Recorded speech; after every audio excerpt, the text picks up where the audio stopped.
Important topic JEE main सुनते ही तुम्हारे कान खड़े हो गए होंगे। और काम का वीडियो है, बहुत जोरदार, पूरा देखना पर, है ना। लॉजिकल वीडियो है, कोई मोटिवेशन वीडियो नहीं है, स्ट्रेटेजी वीडियो भी नहीं है, काम का वीडियो है कि अपने को क्यों लॉजिकली कौन से चैप्टर्स को पढ़ना चाहिए और क्या हमने करा है वो भी मैं आपको क्लैरिटी समझाता हूँ। एक्सेल शीट आपको दिखाई दे रही होगी, बहुत आसानी से आपको दिखाई दे रही होगी, पर इसको बनाने में प्रैक्टिकली बता रहा हूँ मैं आपको 15 दिन लग गए। मैं 10 दिन पहले वीडियो लाना चाह रहा था पर बना नहीं, टाइम लगा, थोड़ी सी मेहनत हुई उसमें।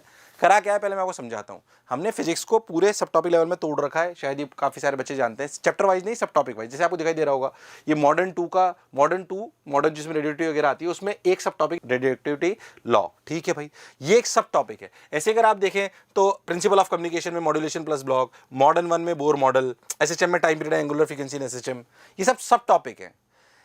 तो इंपॉर्टेंट टॉपिक नहीं लाया सर मैं कि ये चैप्टर इंपॉर्टेंट है, ऐसा नहीं लेके आया हूं मैं, लेके आया हूं इंपॉर्टेंट सब टॉपिक। चैप्टर तो बहुत बड़ा होता है, मॉडर्न 2 तो बहुत बड़ा है, मॉडर्न 1 तो बहुत बड़ा है, मैग्नेटिज्म तो बहुत बड़ा है, उसमें किसमें ज्यादा सवाल आ रहे हैं। अच्छा, हमने इंपॉर्टेंस कैसे निकाली मैं आपको सिंपल सी बात बताता हूं।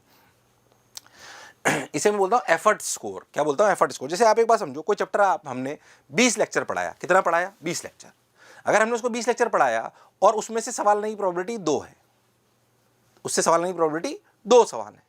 एक कोई चैप्टर है जो हमने सिर्फ 3 लेक्चर पढ़ाया, यानी कि उसको पढ़ने का एफर्ट उसमें कम है, पर उसमें से भी सवाल आते हैं दो। तो बताओ कौन सा टॉपिक इंपॉर्टेंट हुआ, कौन सा सब टॉपिक इंपॉर्टेंट हुआ जिसमें इनपुट था कम पर आउटपुट आने के चांसेस है ज्यादा। उस तरीके से वो सजाया गया है। तो लास्ट 5 साल में जो कि मैक्सिमम जेईई मेन हुए हैं, आप सभी लोग जानते हैं, उनमें आए हुए सवालों को हमने सब टॉपिक लेवल पे तोड़ दिया। सब टॉपिक लेवल पे जैसे मैं आपको समझाता हूं, आपको समझ में आएगी बात कि मॉडर्न 2 का रेडियोएक्टिविटी लॉ जो है अपना, इसको हम जनरली 1 घंटा ही पढ़ाते हैं, क्योंकि ये ऐसा कैसा लॉ किसमें आता है, ऐसा कैसा लॉ पढ़ते हैं अपन केमिस्ट्री में, ठीक।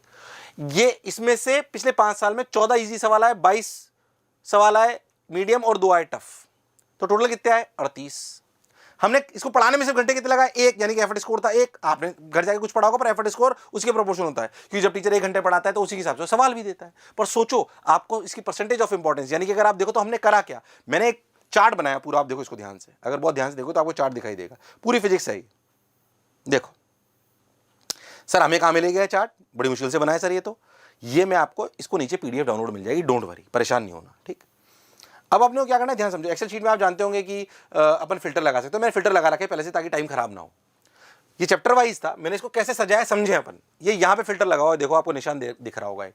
हमने क्या करा है उसको, बात को लॉजिकली समझो। हमने क्या करा है कि जितने घंटे इसको पढ़ाया जाता है इस टॉपिक को, और कितने सवाल उसमें से आए हैं, इजी मीडियम टफ छोड़ दो, कितने आए हैं, number of questions upon number of hours जो हम पढ़ाते हैं।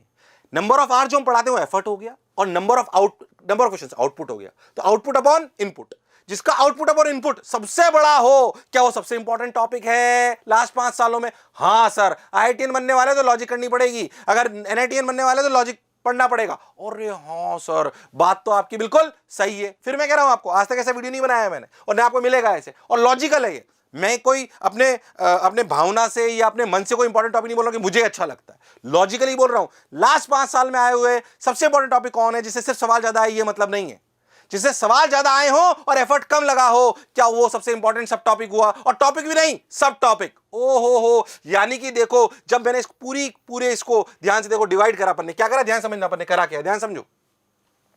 अपन ने करा है दिस डिवाइडेड बाय दिस, ये हो गया आउटपुट, ये हो गया इनपुट। देखो नीचे, कोई भी अपन नीचे चले, देखो दिखाई देगा आपको, ये रहा देखो। जैसे मान लीजिए अपन ले लेते हैं piston problems efficiency plus second law of thermodynamics plus entropy. इसमें से सवाल आए कितने? 31, और समय लगता है 2 घंटे कम से कम इसको पढ़ाने में लगते हैं, मिनिमम टाइम। ओके, तो अपन ने बोला भाई इसका स्कोर आया 15.5। अच्छा, ऐसे बनाया गया है। यानी कि अगर आप बहुत ध्यान से देखो तो टॉप के जो 20-25, ये 25 सब टॉपिक है, ये कुल मिला के आप नीचे पूरी फिजिक्स में अगर नीचे जाओगे तो करीब 178 में इसको तोड़ दिया। वैसे हम 250-300 में तोड़ा हुआ होता है, पर इसको आप नीचे लेके जाओगे तो आपको दिखाई देगा कि ये हमने 178 के आसपास में तोड़ा हुआ है ना। देखो कुछ को मर्ज करा है, क्योंकि सवाल उसमें कम होते हैं, तो हमने नंबर ऑफ आवर्स को उसको मर्ज कर दिया है। देखो अच्छी बात है, देखो पूरा दिखाई दे रहा है। ऐसे मत देखो फिर कह रहा हूं बहुत मेहनत हुई है इसमें, अच्छी मेहनत को अप्रिशिएट करा करो, अच्छी बात है भाई। तो देखो ये हो गया, ये हो गया, ये हो गया, ये हो गया, ये अपन ऊपर आ गए। अब किस जगह पे अपन ने वो लगा रखा है वो आपको समझ में आता है, ये समझ में आया। एफर्ट स्कोर क्या करा गया है, तो टॉपिक नेम, ये सब टॉपिक नेम, ये number of hour, easy medium tough, तो चलो ठीक है, उससे तुम्हें आइडिया लग जाएगा कितने कितने सवाल लास्ट 5 साल में आए। अब देखो, जब मैंने इसमें फिल्टर लगाया, कि डिसेंडिंग ऑर्डर में, यानी कि सबसे बड़े नंबर से, तो सबसे इंपॉर्टेंट टॉपिक कौन सा निकल के आया? Radioactivity law.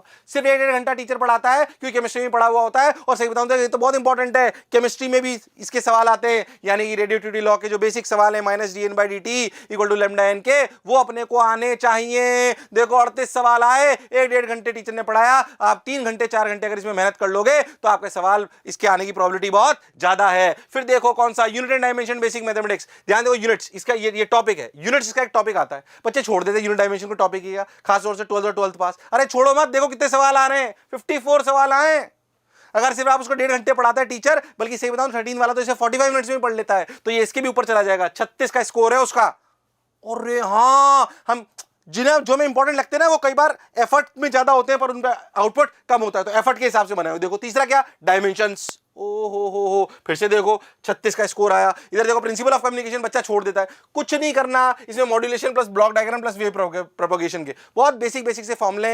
एनसीईआरटी पढ़नी है, यहाँ पे क्या पढ़नी है? एनसीईआरटी। देख 35.5 पक्का एक सवाल मिल रहा है हर एग्जामिनेशन में, जेईई मेन में। जेईई मेन का लिस्ट है ये, अच्छी बात भाई। ऐसे देखो मॉडर्न 1 बोर मॉडल के न्यूक्लियर मोशन का जो सवाल होते हैं बेसिक वाले, जिनमें रेडियस वेलोसिटी, ये बेसिक वाले जो फिर से केमिस्ट्री में बहुत काम आते हैं। देखो 2 घंटे ज्यादा नहीं पढ़ाते, बिल्कुल 2 घंटे ज्यादा नहीं पढ़ाते, कुछ है नहीं, सब टॉपिक है, पूरा टॉपिक नहीं है, ऐसे मत सोचो मॉडर्न फिजिक्स पूरी, सब टॉपिक इतना ही तो पढ़ाएंगे और ज्यादा क्या पढ़ाएंगे उसमें। 2 घंटे पढ़ाते हैं भैया, आपके सवाल का स्कोर आया 32। एसएचएम देखो, टाइम पीरियड और angular frequency of SHM, basic simple. Time period T बराबर 2√L/g। आपके जो दूसरे तरह के पेंडुलम होते हैं जिसको अपन 2√I/mgd बोलते हैं, फिजिकल पेंडुलम, उन पे एंगुलर फ्रीक्वेंसी जो बेसिक होती है ओमेगा, उस पे देखो इतने सवाल आते हैं।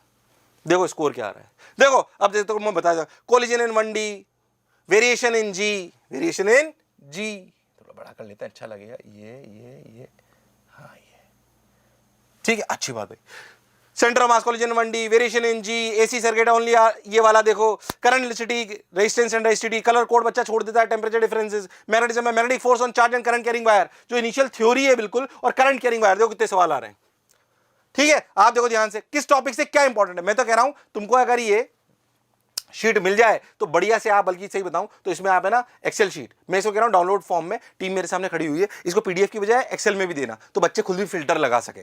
तो क्या चैप्टर में भी देख लेंगे कौन सा इंपॉर्टेंट है, जब वो साउंड पढ़ रहे होंगे तो देख लेंगे उसमें कौन सा इंपॉर्टेंट है। समझ में आ रहा है क्या? मैं अभी टीम को ही बताया तुम्हारे सामने, है ना, एक ही कट में रिकॉर्डिंग होती है अपनी। ठीक भाई, बिल्कुल लॉजिकल क्लास की तरह। अच्छा भाई, तो भाई अपन ऐसा भी कर सकते हैं। तो आपको कौन चैप्टर में क्या क्या पढ़ना है, देखो हीट 2 में specific heat CP and CV, देखो 1 घंटा पढ़ाया जाता है, 19 का स्कोर आ रहा है भाई।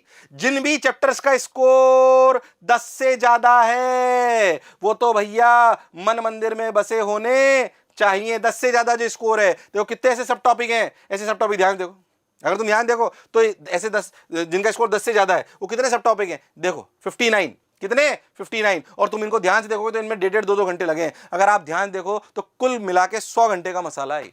कितने का? 100 घंटे तो वापस पढ़ सकते हो आप इसमें, और 100 घंटे प्रैक्टिस कर लो। तो सोच के देखो, अगर आपने 200 100 150 घंटे प्रैक्टिस कर ली, मजा आ गया, मतलब आप एकदम फोड़ के आओगे, आप ऐसे समझो। और कुछ तो आपने पढ़ा हुआ है ही। तो this is one of the best techniques जो मुझे लगा कि बच्चे को बतानी चाहिए। हमने मेहनत करी, मैं पूरी टीम की भी बहुत बहुत धन्यवाद देता हूं, क्योंकि करीबन 4-5 लोग इसमें लगे रहे। मुझे लगा कि एफर्ट स्कोर पे एक बात बननी चाहिए। मोटिवेशन तो हम बहुत करते रहते हैं, स्ट्रेटेजी पे भी बात करनी चाहिए, और ऐसी स्ट्रेटेजी जो किसी ने बताई ना हो और जो लॉजिकल भी हो। क्या ये बात लॉजिकल है?